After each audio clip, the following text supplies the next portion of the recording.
So what we want to be able to do is figure out what reactants we can use to form a single displacement reaction. And also that will form products in a single displacement reaction, because we know single displacement reactions have rules associated with them. So in single displacement, I need an element and a compound. So I'm going to pick lithium and aluminum nitrate. So my element and my compound. And when I write out my lithium plus aluminum nitrate, 3, what I need to make sure for a single displacement is that lithium is higher on the activity series than the one it's going to replace. And because lithium is a cation and aluminum is a cation, aluminum is the one it's going to replace. So here's my lithium and here is my aluminum. So lithium can replace aluminum because it is higher on the activity series. So then I would form lithium nitrate, and aluminum would now be by itself. Lithium is a 1+ and nitrate is a 1-, so I'd have to leave it like that, and then I just go back through and balance my equation. Then in the next one, in a double displacement reaction, I have to have 2 compounds, and I have to make sure that both of those compounds are going to be aqueous reactants. So if I look at lead nitrate and iron chloride. So my lead nitrate is going to be aqueous because all nitrates are aqueous. So that's my aqueous compound. And then I have to have another compound that's aqueous, so I chose iron chloride. And all halides are soluble, so that would also be aqueous.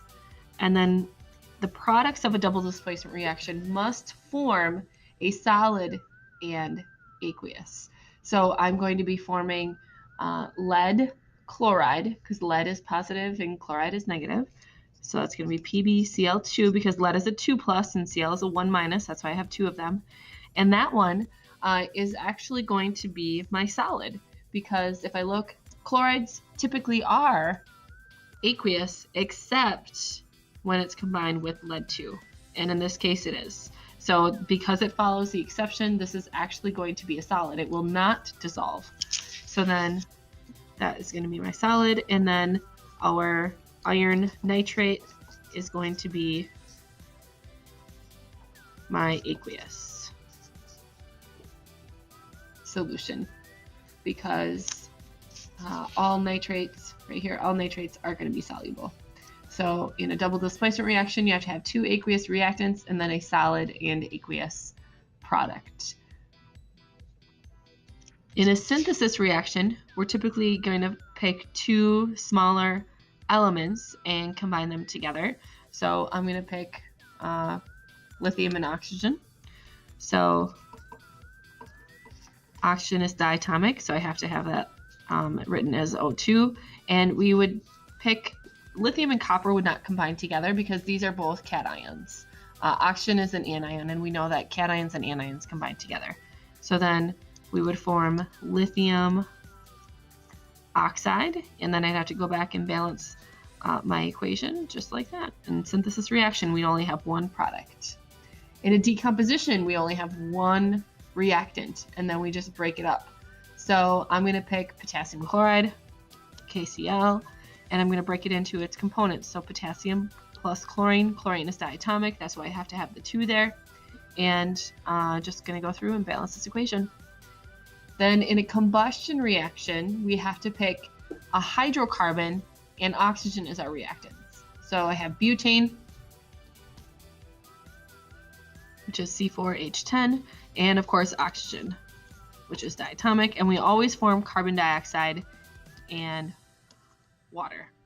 And so you just have to pick out the specifics for each of these reactions. So a single displacement, you have to have an element and a compound. Double displacement, you have to have 2 compounds. Synthesis, we picked out 2 elements.